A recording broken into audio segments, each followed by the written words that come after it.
Definitely. Thank you, Phil, and thank you all for who are on the call. Thank you, Noah, for allowing myself and Nancy Smith from the Boston Public Health Commission to present. I also would like to acknowledge that we have our Deputy Chief of Operations from the Office of Emergency Management, Dennis Rory, on the call, and so I know he's also pleased to have the opportunity to be here, and we're excited to hear about the findings. And thank you all for your support and trying to make sure that we combat and fight against COVID-19. Continue pushing to your networks all of the guidelines that have been coming out around social distancing, always wearing a mask in public, um, and making sure that you're washing your hands and frequently, and sanitizing frequently touch surfaces.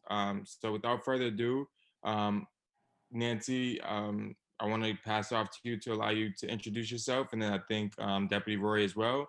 And then if we can get started with the presentation, I think that'd be great. Hi, everyone. My name is Nancy Smith.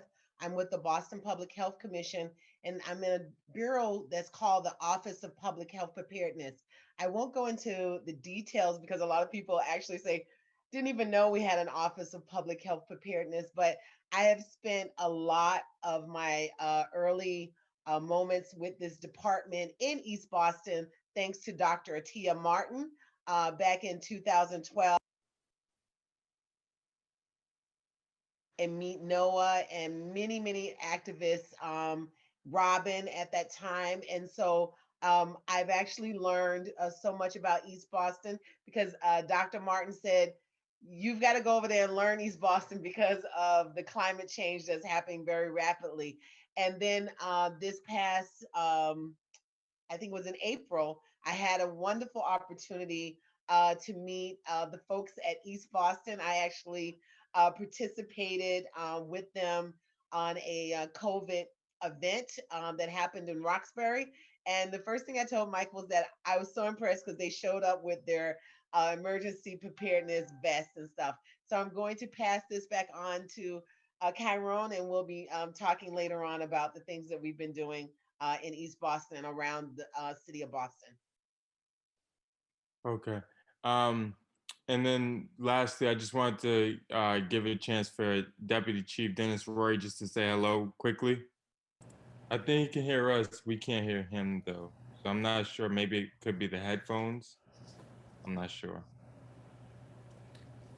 We have to move ahead. Okay. So I guess we'll just get started with the presentation. So if we want to pull that up, and then we'll move forward. So once again, I represent the Office of Emergency Management, who is led by our Chief, Shumaine Benford. And then also co-presenting with me is Nancy Smith from the Office of Public Health Preparedness.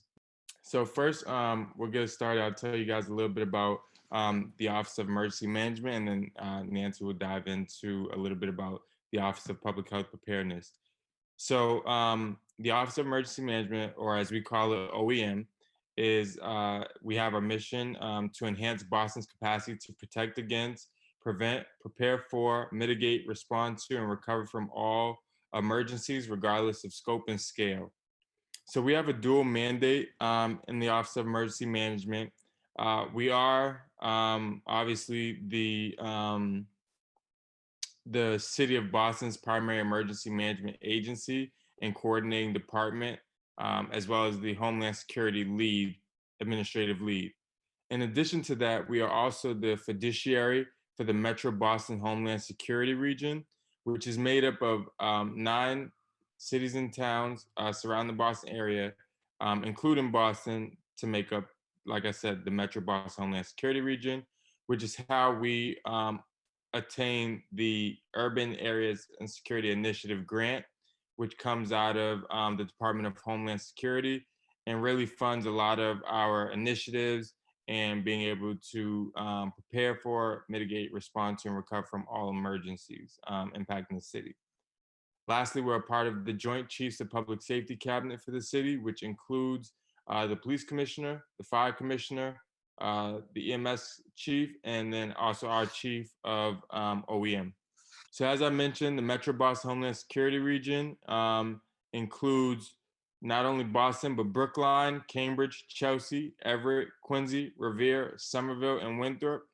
And this really is attributed to that working together as one, because we know that if a major emergency hits the city of Boston, more than likely it's going to hit these other areas too. And so it's better if we work under that community model um, as a region. So, under the Metro Boston Homeland Security region, we have to identify goal areas, which is how we're able to get allocated UASI funds, that Urban Area Security Initiative grant.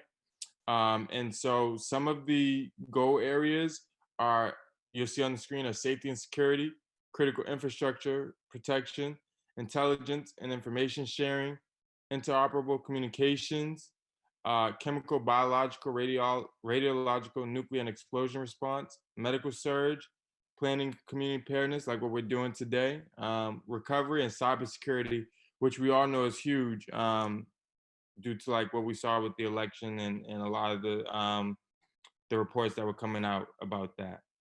So the major responsibilities to develop and maintain emergency plans, whether that's related to specific weather events, i.e., if you think of a snow emergency, a heat emergency, or extreme flooding, or it could be, a specialized response that required sheltering or evacuation.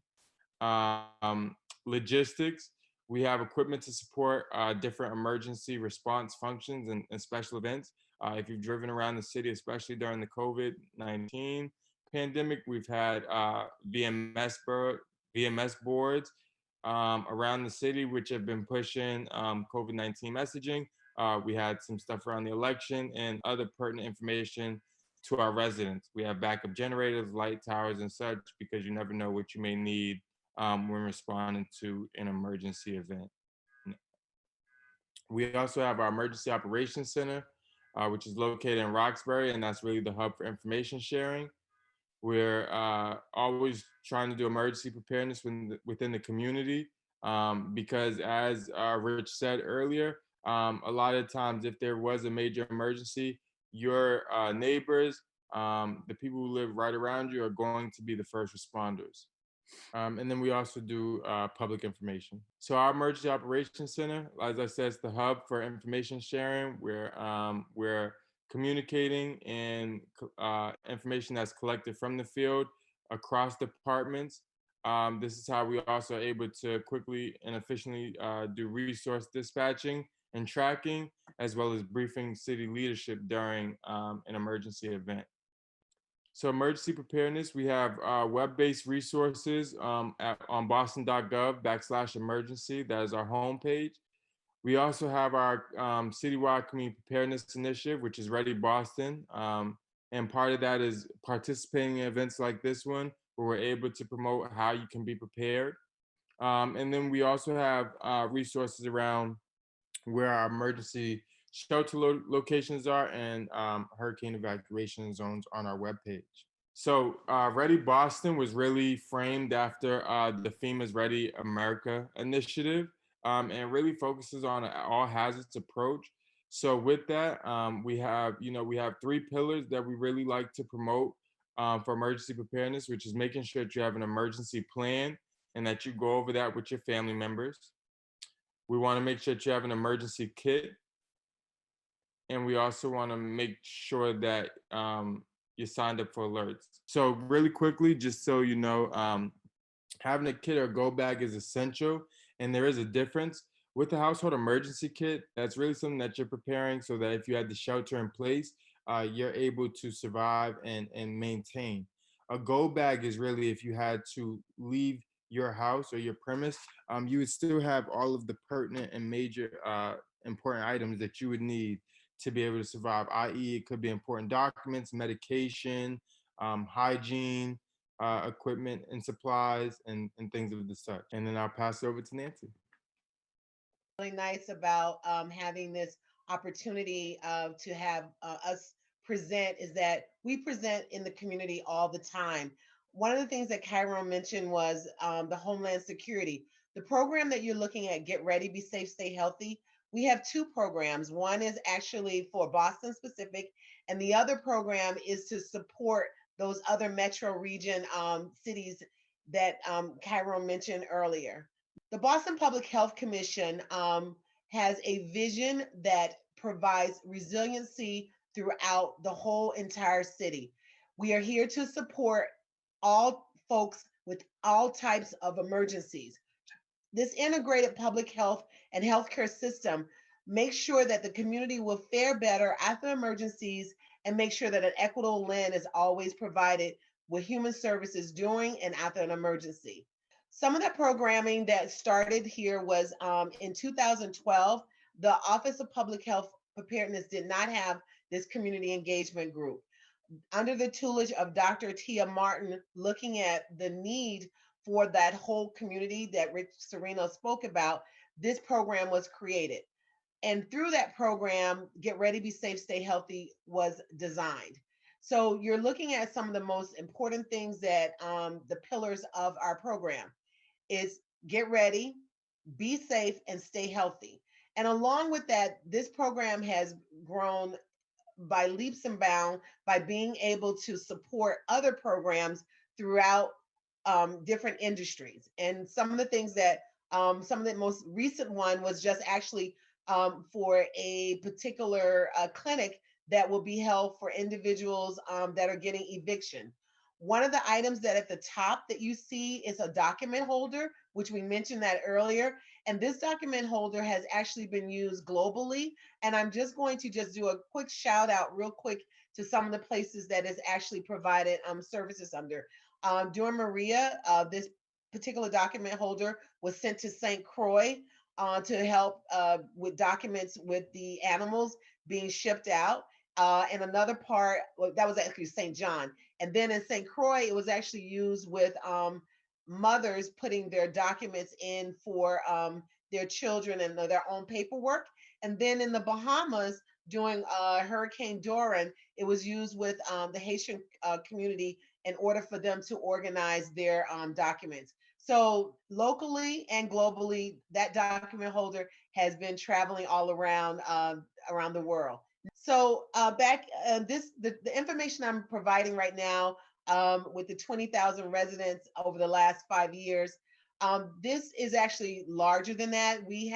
What we have is 45 trainers that have been trained. And I want to actually do a real big shout out to two of our really big trainers that you guys have right here in East Boston is Magdalena Ali from Harbor Keepers and Chris Monkey. They were one of the first trainers in 2014, and they're still out there doing amazing work over here. And I just really wanted to give them a shout out.